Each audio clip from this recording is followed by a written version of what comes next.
وبركاته. إن الحمد لله نحمده ونستعينه ونستغفره ونعوذ بالله من شرور أنفسنا ومن سيئات أعمالنا. من يهده الله فلا مضل له ومن يضلل فلا هادي له. وأشهد أن لا إله إلا الله وحده لا شريك له وأشهد أن محمدا عبده ورسوله أما بعد. يا أيها الناس اتقوا ربكم الذي خلقكم من نفس واحدة وخلق منها زوجها وبث منهما رجالا كثيرا ونساء واتقوا الله الذي تساءلون به والأرحام إن الله كان عليكم رقيبا. يا أيها الذين آمنوا اتقوا الله حق تقاته ولا تموتن إلا وأنتم مسلمون. يا أيها الذين آمنوا اتقوا الله وقولوا قولا سديدا يصلح لكم أعمالكم ويغفر لكم ذنوبكم ومن يطع الله ورسوله فقد فاز فوزا عظيما. எல்லாம் வல்ல ஏக இறைவனின் நல்லடியார்களே, அந்த ஏக இறைவனினுடைய சாந்தியும் சமாதானமும் வற்றாத பேரன்பும் பெருங்கருணையும் நம் அனைவரையும் இந்த வெற்றி மார்க்கத்தினை பற்றி பிடிக்க செய்த ஏக இறைவனின் இறுதி தூதராகிய முஹம்மது நபி ஸல்லல்லாஹு அலைஹி வஸல்லம் அவர்களின் மீதும், அவர்களை தம்முடைய வாழ்க்கையில் தம்மால் இயன்ற அளவிற்கு அப்படியே பின்பற்றி வாழ்ந்து மரணித்தவர்கள் மீதும், தற்பொழுது வாழ்ந்து கொண்டிருப்பவர்கள் மீதும், இனி வாழ இருப்பவர்கள் என அனைவரின் மீதும் உண்டாகட்டுமாக என பிரார்த்தித்தவனாக என்னுடைய இந்த உரையை துவங்குகிறேன். அல்ஹம்துலில்லாஹ். கண்ணியத்திற்குரியவர்களே, ஏராளமான சிறப்பு மிக்க இந்த ரமலான் மாதத்தில் இறைவனால் நமக்கு விதியாக்கப்பட்ட ஒரு சில நோன்புகளை நிறைவேற்றியவர்களாக இங்கு ஒன்று கூடியிருக்கிறோம். இப்படிப்பட்ட தருணத்தில் நாம் தொடர்ச்சியாக இந்த நோன்பில் நாம் எந்த அளவிற்கு நன்மையான காரியங்களில் ஈடுபட்டு இந்த ரமலானை வரவேற்க வேண்டும் என்பது பற்றி தொடர்ச்சியாக அறிந்து வருகிறோம். அந்த அடிப்படையில் ரமலான் மாதத்தில் எல்லோராலும் பிரபல்யமாக செய்யப்படக்கூடிய நற்காரியம் என்றால் ஒரு 3 நற்காரியங்கள். அதிகமாக இறைவனால் கடமையாக்கப்பட்ட நோன்பை நோற்பது, இரவு தொழுகைகளில் அதிகமாக ஈடுபடுவது, இன்னும் குரானை அதிகமாக ஓதுவது. இந்த 3 நற்காரியம் தான் பெரும்பான்மையா எல்லா மக்களாலும் செய்யப்படும். இது போக தான தர்மங்கள்லாம் கூட கொடுப்பாங்க. அது யாரிடத்திலெல்லாம் பொருளாதாரம் இருக்கிறதோ அவர்கள் வழங்குவார்கள். ஆனால் அதிகபட்சமாக இந்த 3 அமல்கள் தான் எல்லோராலும் செய்யப்பட்டு வருகிறது. இதுல நோன்பு, அதனால் நமக்கு எந்த அளவிற்கு நன்மைகள் இருக்கிறது, பாவங்கள் எப்படி மன்னிக்கப்படுகிறது, நோன்பு எப்படி நம்மை தீமையிலிருந்து காக்கக்கூடிய கேடயமாக இருக்கிறது என்பதை எல்லாம் பார்த்தோம். அதை தொடர்ந்து நேற்றைய தினம் இரவு தொழுகையினுடைய நம்முடைய நிலை எப்படி இருக்கிறது, அதனால் நமக்கு என்னவெல்லாம் நன்மைகள் கிடைக்கும் என்பதை பற்றி பார்த்திருந்தோம். அதனையினுடைய தொடர்ச்சியாக இன்றைக்கு திருமறை குரானோடு நாம் எந்த அளவிற்கு தொடர்போடு இருக்க வேண்டும், திருமறை குரானை பற்றிய ஒரு சில அடிப்படைகளையும் அதனினுடைய சிறப்புகள் என்னவென்பதை எல்லாம் இன்ஷா அல்லாஹ் இன்றைய தினம் அறியவிருக்கிறோம். அந்த அடிப்படையில் முதலாவதாக திருமறை குரான் முதலில் நபிகள் நாயகம் ஸல்லல்லாஹு அலைஹி வஸல்லம் அவர்களுக்கு ஹிரா குகையில் இருக்கும் பொழுதுதான் அருளப்பட்டது. அப்ப முதலில் அருளப்பட்ட வசனம் என்ன வசனம் தெரியுமா? இக்ரா பிஸ்மி ரப்பிக்கல் லதீ ஹலக். எத்தனாவது அத்தியாயம்? 92 96வது அத்தியாயம். 96வது அத்தியாயத்தினுடைய முதல் வசனத்திலிருந்து அல்லாஹ் அப்படியே இறக்குறான். ஜிப்ரீல் அலைஹிஸ்ஸலாத்து வஸலாம் அவர்கள் நபிகள் நாயகம் ஸல்லல்லாஹு அலைஹி வஸல்லம் அவர்களிடத்தில் வந்து முதலாக சொன்னதே இக்ரா பிஸ்மி ரப்பிக்கல் லதீ ஹலக் என்று ஆரம்பித்த இந்த திருமறை குர்ஆனினுடைய வசனங்கள் தொடர்ச்சியாக 23 ஆண்டு காலங்கள் நபிகள் நாயகம் ஸல்லல்லாஹு அலைஹி வஸல்லம் அவர்களுக்கு ஒவ்வொரு சூழலுக்கு ஏற்பவும் ஒவ்வொரு நேரங்களுக்கு ஏற்பவும் இறங்கிக் கொண்டே இருக்கிறது. அல்லாஹ் இறுதியாக ஒரு வசனத்தை வைத்து இந்த திருமறை குர்ஆனுக்கு முற்றுப்புள்ளி வைக்கிறான். இறுதியான வசனம் என்ன தெரியுமா? முதல்ல இறங்கினது இக்ரா பிஸ்மி ரப்பிக்கல் லதீ ஹலக். இது பெரும்பான்மையாக ஏராளமான மக்களுக்கு தெரிந்திருக்கிறது. இறுதியாக அல்லாஹ்வால் இறக்கி திருமறை குர்ஆனை அத்தோடு இறைவன் முடித்து வைக்கிறான். அது எந்த அத்தியாயம், எந்த வசனம் தெரியுமா? இதா ஜா நஸ்ருல்லாஹி வல் ஃபத்ஹ். இல்ல, கிடையாது. 5வது அத்தியாயமான அல் மாயிதா என்கின்ற அத்தியாயத்தினுடைய 3வது வசனம். அல்லாஹ் என்ன சொல்வானா? அல் யௌம அக்மல்து லக்கும் தீனக்கும். இந்த நாள் நான் உங்களுக்கு உங்களினுடைய மார்க்கத்தை பரிபூர்ணப்படுத்தி விட்டேன். வ அத்மம்து அலைக்கும் நிஅமதி. என்னுடைய அருட்கொடையை உங்களுக்கு பரிபூர்ணமாக்கி விட்டேன். வ ரலீது லக்குமுல் இஸ்லாம தீனா. இந்த இஸ்லாமிய மார்க்கத்தை உங்களுக்கு நான் பொருந்தி கொண்டு விட்டேன் என்று சொல்லி மக்களுக்கு எல்லா சட்டதிட்டங்களையும் விளக்கியாச்சு. மக்கள் எப்படி எல்லாம் நடந்து கொள்ள வேண்டும், எந்தெந்த தீமைகள்லாம் செய்யக்கூடாது, எல்லாத்தையுமே நான் முழுமைப்படுத்தி விட்டேன் என்று இறுதியான வசனமாக அல்லாஹ் அதை இறக்கி அருளி இருக்கிறான். இந்த திருமறை குர்ஆனினுடைய வரலாறுகள் எல்லாம் நாம் அறிந்து வைத்திருக்கிறோம். இப்பொழுது அதற்கு அடுத்தபடியாக குர்ஆன் நம்ம எல்லாருமே சொல்றோம், குர்ஆன் எடுத்து ஓதுங்க, குர்ஆனோடு தொடர்புல இருக்கணும். இப்படி அனைவரும் குர்ஆன் என்கின்ற வார்த்தையை அதிகமாக பயன்படுத்துகிறோம். குர்ஆன் அப்படிங்கிற வார்த்தைக்கு என்ன அர்த்தம்? காஃப் ரா அலிஃப் நூன், இந்த 4 எழுத்துக்கள் இருக்கிறது. இந்த குர்ஆன் அப்படிங்கிற வார்த்தைக்கான அர்த்தம் என்ன? குர்ஆன் அப்படின்னா ஓதுதல் என்பதுதான் அர்த்தமே. அப்படின்னா ஓதினான் என்பது அர்த்தம். குரான் அப்படிங்கிறதுக்கான அர்த்தமே என்னன்னா ஓதுதல். திருமறை குரானுக்கான அர்த்தமே ஓதுதல்னு இருக்கும் பொழுது இப்பொழுது கேள்வி என்னன்னா, பல மக்கள் இன்றைக்கு ஓதுவதே கிடையாது. திருமறை குரானுக்கு எந்த அளவிற்கு சிறப்புகள் இருக்கிறது. நபிகள் நாயகம் ஸல்லல்லாஹு அலைஹி வஸல்லம் அவர்கள் ஒரு முறை கூறுகிறார்கள், குல்லு நபியின், ஒவ்வொரு நபிமார்களுக்கும் சரி, இந்த உலகத்துக்கு எவ்வளவோ எண்ணில் அடங்காத நபிமார்கள் வந்திருக்கிறாங்க. அல்ல திருமறை குரான்ல பெயர் குறிப்பிடப்பட்டது 25 நபிமார்களினுடைய பெயர் தான். ரசூலா சொல்லும்போது உலகத்துல வந்த எந்த நபியா வேணா இருக்கட்டும், எல்லா நபிக்குமே அற்புதம் வழங்கப்பட்டது. நம்மளே திருமறை குரான்ல ஏராளமான அற்புதங்களை பற்றி பார்த்திருப்போம். மூசா அலைஹிஸ்ஸலாத்து வஸலாம் அவர்கள் கடலையே பிளந்தார்கள். மூசா நபி அவர்களினுடைய கைத்தறி பாம்பாக மாறி மற்றவைகளை எல்லாம் விழுங்கியது. இது எல்லாமே நமக்கு தெரியுது, எவ்வளவு பெரிய அற்புதம். இப்ராஹிம் அலைஹிஸ்ஸலாத்து வஸலாம் அவங்களை நெருப்புல தள்ளி விடுறாங்க, நெருப்பே குளிராக மாறியது. இதெல்லாம் அற்புதம் நம்ம பார்த்திருக்கிறோம். ரசூலா குறிப்பிட்டு சொல்றாங்க, ஒவ்வொரு நபிக்கும் ஒவ்வொரு அற்புதம் வழங்கப்பட்டது. எனக்கு வழங்கப்பட்ட அற்புதம் என்ன தெரியுமா, இந்த திருமறை குரான் அப்படின்னு ரசூலா குறிப்பிட்டு சொல்கிறார்கள். ரசூலாவே ஏராளமான அற்புதங்களையும் செய்திருக்கிறார்கள். தம்முடைய ஆள்காட்டி விரலை நீட்டி நிலாவையே இரண்டாக பிளந்து மக்களுக்கு காட்டி இருக்கிறார்கள். நபிகள் நாயகம் ஸல்லல்லாஹு அலைஹி வஸல்லம் அவர்கள் செய்து காட்டிய அற்புதம். ஆனா ரசூலா குறிப்பிடும் போது நிலாவை பிளந்ததை ஒரு அற்புதமா சொல்லல. நான் நிலாவை பிளந்து காட்டின பாத்தீங்களா அன்னைக்கு, அது எனக்கு கொடுத்த அற்புதம் அப்படின்னு ரசூலா சொல்லல. ரசூலா எதை குறிப்பிடுறாங்கன்னா, ஒரு புத்தகத்தை குறிப்பிடுகிறார்கள், திருமறை குரானை பற்றி பேசுகிறார்கள். இந்த குரான் தான் எனக்கு வழங்கப்பட்ட அற்புதம். நம்மளா நம்ம என்ன நினைப்போம், நிலாவை பிளந்து காட்டினதானே பெரிய அற்புதம், ஒரு புத்தகம் எப்படி அற்புதமாக மாற முடியும் அப்படின்னு நம்ம நினைப்போம். ஆனா ரசூலா இதைத்தான் குறிப்பிட்டு சொல்கிறார்கள், நிலாவை பிளந்து காட்டினது அற்புதம், அது ஒரு பக்கம் இருக்கட்டும், ஆனா எனக்கு வழங்கப்பட்டிருக்கிற அற்புதம் என்பது இந்த திருமறை குரான் தான் அப்படின்னு குறிப்பிடுகிறார்கள். எதற்காக இருக்கும் யோசிச்சு பாருங்க. ஒரு நிலாவையே பிளந்து காட்டியதற்கு ஈடாக கூட இல்லாமல் அதை விட சிறப்புப்படுத்தி திருமறை குரானை குறிப்பிடுகிறார்கள். ஏன் தெரியுமா, இப்ப அரபில இந்த திருமறை குரான் இருக்கிறது, அரபி குரான் இருக்கு, 30 ஜுஸ் குரான். இந்த குரானை இப்ப எடுத்து காட்டி இங்க இருக்கிற யார்ட்டையாவது கொடுத்து ஓதுங்கன்னு சொன்னா இங்க இருக்கிற பல பேர் ஓதிடும். எடுத்து ஃபர்ஸ்ட்ல இருந்து அலிஃப் லாம் மீம் தாலிகல் கிதாப் அப்படின்னு சொல்லி ஓத ஆரம்பிச்சிரும். பல மக்களுக்கு இங்க இருக்கிற நம்மளால ஓத தெரியும். ஆனா இதே குரான், இந்த குரானை மக்களுக்கு வழங்கியது நபிகள் நாயகம் ஸல்லல்லாஹு அலைஹி வஸல்லம் அவர்கள். அவர்கள் தான் நூல் ஆசிரியர். அல்லாஹ்ட்ட இருந்து இந்த நூலை பெற்று மக்களுக்கு போதித்த ஆசிரியர்னா ரசூலுல்லாஹ். அந்த ரசூலுல்லாஹ்ட்ட போயிட்டு இந்த குரானை கொடுத்து வாசிங்கன்னு சொன்னா ரசூலுல்லாஹ்க்கு வாசிக்க தெரியாது. ரசூலுல்லாஹ்ட்ட கையில இந்த குரானை கொடுத்து ஏதாவது ஒரு பக்கத்தை எடுத்து வாசிக்க சொன்னா நபிகள் நாயகம் ஸல்லல்லாஹு அலைஹி வஸல்லம் அவர்களுக்கு வாசிக்க தெரியாது. நமக்கு எழுத படிக்க தெரியும், ஆனால் முஹம்மது நபி ஸல்லல்லாஹு அலைஹி வஸல்லம் அவர்களுக்கு எழுதவும் தெரியாது, படிக்கவும் தெரியாது. அல்லாஹ்ட்ட இருந்து குரான் வரும், அதை அப்படியே மனப்பாடம் செஞ்சு மக்களுக்கு சொல்லுவாங்க, அவ்வளவுதான். நபிகளாருக்கு எழுதவும் தெரியாது, படிக்கவும் தெரியாது. எப்படிப்பட்ட ஒரு அற்புதம் பாருங்க. ரசூலுல்லாஹ்வால இந்த சமுதாயத்திற்கு தரப்பட்ட குரானை நபிகளார் நினைத்தால் கூட வாசித்து காட்ட தெரியாது. ஒரு எழுத படிக்க தெரியாத ஒரு மனிதர் எப்படி இவ்வளவு விஷயங்களை பத்தி பேச முடியும்? வானத்தை பத்தி பேசுறாரு, நிலாவை பத்தி பேசுறாரு, சூரியனை பத்தி, சந்திரனை பத்தி, எவ்வளவோ விஷயங்களை பற்றி பேசிக்கொண்டே செல்கிறார்.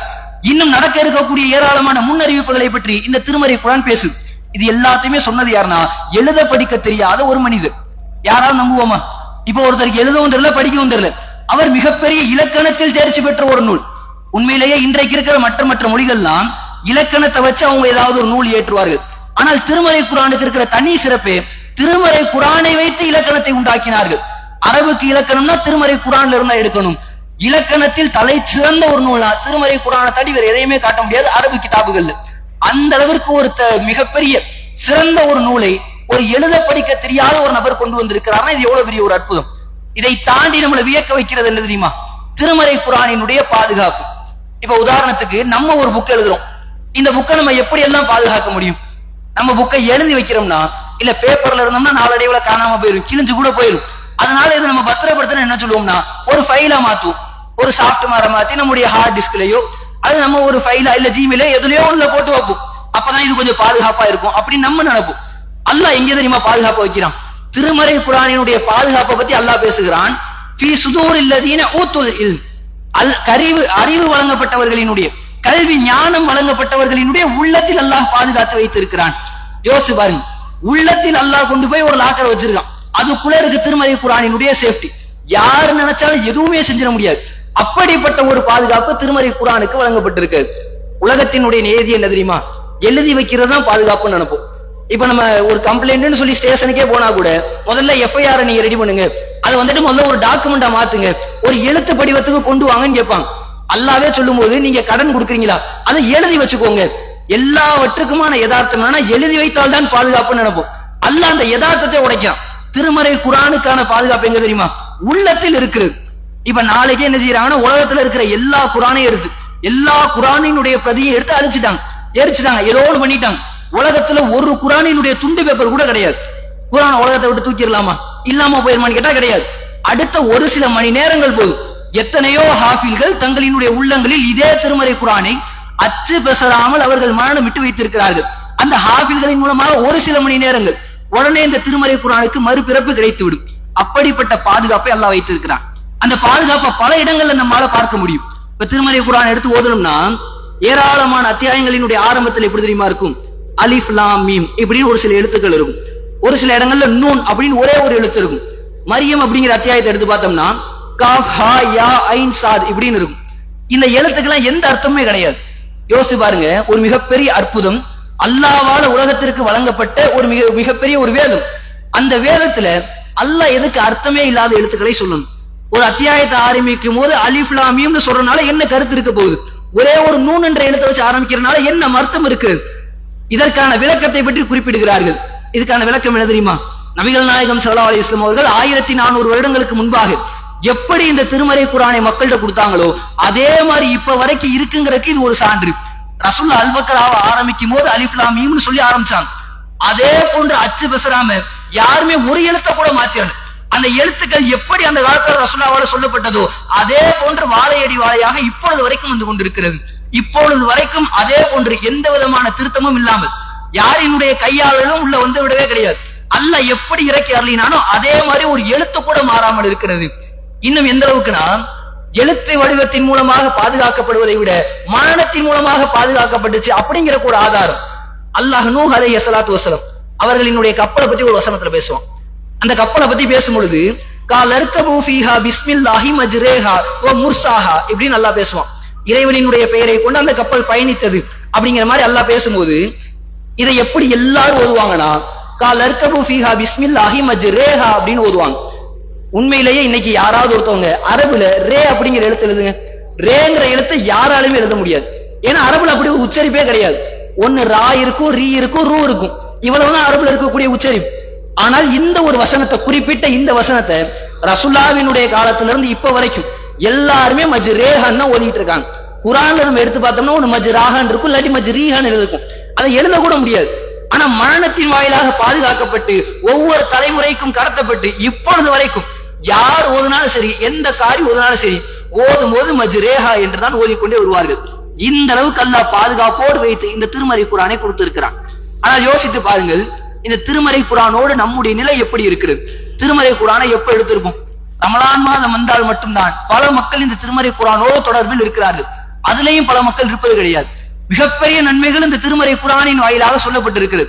ரசூலுல்லாஹ் சொன்னாங்க, ஒரே ஒரு எழுத்தை நீங்க ஓதுவீங்களா, ஃபமன் கரஅ ஹர்ஃபம் மின் கிதாபில்லாஹ், அல்லாஹ்வினுடைய வேதத்துல இருந்து ஒரே ஒரு எழுத்து ஓதுனீங்கன்னா உங்களுக்கு 10 நன்மைகள்.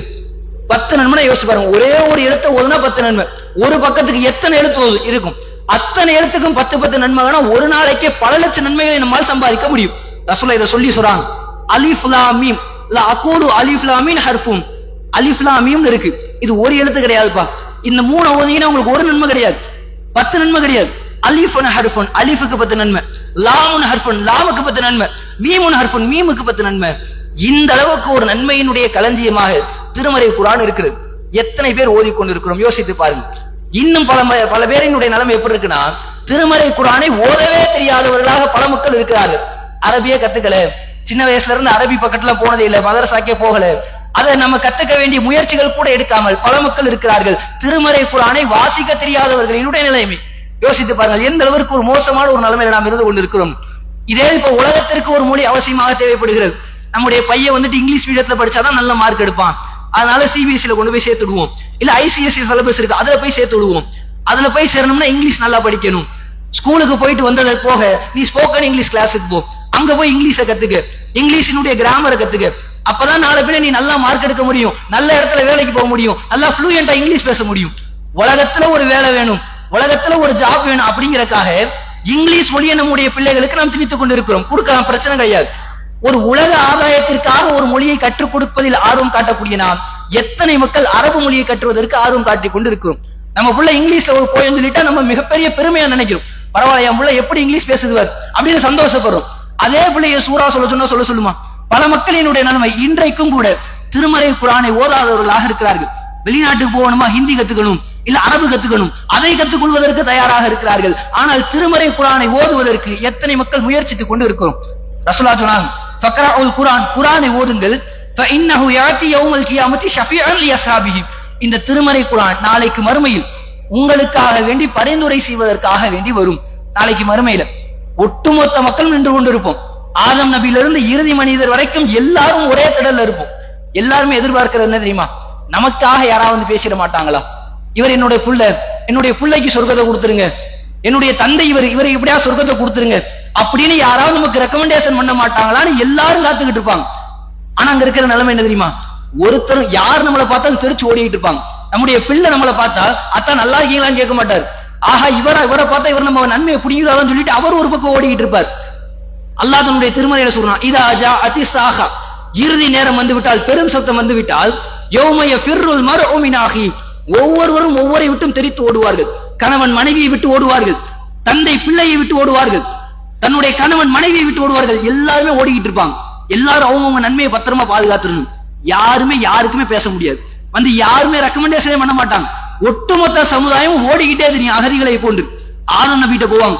ஆதம் நபி எப்படியாவது எங்களுக்காக பரிந்துரை செய்யுங்க, உங்களை வந்துட்டு அல்லாஹ் கையாலே படைச்சிருக்கிறான், உங்களுக்கு நிறைய சிறப்பு இருக்கு, நீங்க அல்லாஹ்ட்ட எங்களுக்காக பரிந்துரை செய்யுங்க. அவர் கை விரிச்சுறாரு, என்னால பரிந்துரை செய்ய முடியாதுப்பா. ஒவ்வொருத்தருடைய வருவாங்க. மூசா நபிட்ட போவாங்க, இப்ராஹிம் நபிட்ட போவாங்க, இறுதியாக முஹம்மது நபி ஸல்லல்லாஹு அலைஹி வஸல்லம் அவர்கள்ட்ட வருவாங்க. முஹம்மது நபி மட்டும்தான் பரிந்துரை செய்வார்கள். இப்படிப்பட்ட பரிந்துரைக்கு தேடி அலையக்கூடிய ஒரு சூழல். அப்படிப்பட்ட சூழல்ல உங்களுக்கு பரிந்துரையாளர் தேவைப்படுகிறாரா? உலகத்திலே உங்களால நியமிச்சுக்க முடியும். இந்த உலகத்தில் நீங்கள் திருமறை குர்ஆனோடு தொடர்பில் இருக்கிறீர்களா? திருமறை குர்ஆன் நாளைக்கு உங்களுக்கு வந்து மறுமையில சாட்சி சொல்லும். எந்த அளவுக்கு ரசூலுல்லாஹ் சொல்றாங்கன்னா, திருமறை குர்ஆன் சாதாரணமாலாம் வராது. திருமறை குர்ஆன் நாளைக்கு மறுமையில வந்து நின்னு யாஹுது பியதிஹி, யார் அதை ஓதினார்களோ அவர்களினுடைய கரத்தை பிடித்துக் கொண்டு அல்லாஹ்ட்ட வாதாடும். அல்லாஹ் இவர் இந்த உலகத்துல வாழும் பொழுது என்னோடு நட்போடு இருந்தார், என்னை நல்ல முறையில ஓதிக்கிட்டு இருந்தார், நிறைய நன்மைகளை சம்பாதிச்சார், இவருக்கு எப்படியாவது நீ சொர்க்கத்தை கொடுத்துரு, இவருக்கு நரகத்தை கொடுத்துறாதுன்னு கையை பிடித்துக் கொண்டு இறைவனிடத்தில் வாதிட்டுக் கொண்டிருக்கும்.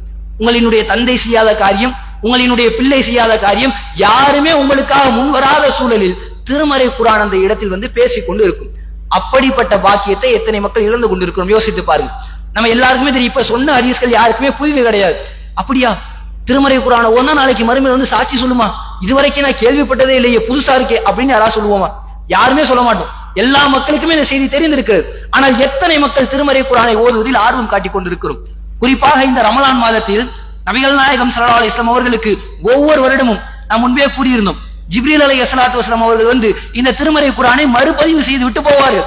அது வரைக்கும் என்ன இறங்கியிருக்கோ எல்லாத்தையுமே ரசூலுல்லாஹ்க்கு நினைவுபடுத்தி விட்டு செல்வார்கள். ஒவ்வொரு வருடமும் நபிகளார் இந்த திருமறை குர்ஆனை முழுமையாக ஓதி இருக்கிறார்கள் ரமலான் மாதத்தில். நம்மில் எத்தனை மக்கள் ஓதி கொண்டிருக்கிறோம் யோசித்து பாருங்க. இது வரைக்கும் ஒரு 3 நாள் 4 நாள் கடந்துருச்சு. ஒரு ஜுசு ஓதி முடித்தவர்கள் நம்மில் எத்தனை மக்கள் இருந்திருப்பார்கள் யோசித்து பாருங்க. இந்த திருமறை குர்ஆனை ஓதுவதில் நாம் எந்த அளவிற்கு பின்தங்கிய நிலையில் இருக்கிறோம் என்பதற்கு நம்மை தாண்டி ஒரு மிகப்பெரிய ஒரு ஆதாரம் எதுவும் தேவை கிடையாது. ஆக அன்பார்ந்தவர்களே, இந்த திருமறை குர்ஆனோடு தொடர்பில் இருப்பதன் மூலமாக இந்த திருமறை குர்ஆனிற்கு எவ்வளவு சிறப்புகள் இருக்கிறது, இது நாளைக்கு மறுமையில் எந்த அளவிற்கு நமக்கு முக்கியமான ஒரு இடத்தை பிடித்து தருகிறது என்பதை எல்லாம் செய்தியின் வாயிலாக கேட்டிருக்கிறோம். இதை அப்படியே கேட்டு விட்டு செயல்படுத்தாமல் செவி சாய்த்ததோடு விட்டு விடாமல் அதிகமாக இதிலிருந்து பயன்பெற்று இனி வரக்கூடிய காலகட்டங்களில் அதிகமாக திருமறை குர்ஆனை ஓதி ஏராளமான நன்மைகளுக்கு சொந்தக்காரர்களாக உள்ள ரஹ்மான் நம் அனைவரையும் ஆக்கி அருள் புரிவானாக. வாஹிர் தஅவானா அல்ஹம்துலில்லாஹி ரப்பில் ஆலமீன். அஸ்ஸலாமு அலைக்கும் வரஹ்மத்துல்லாஹ்.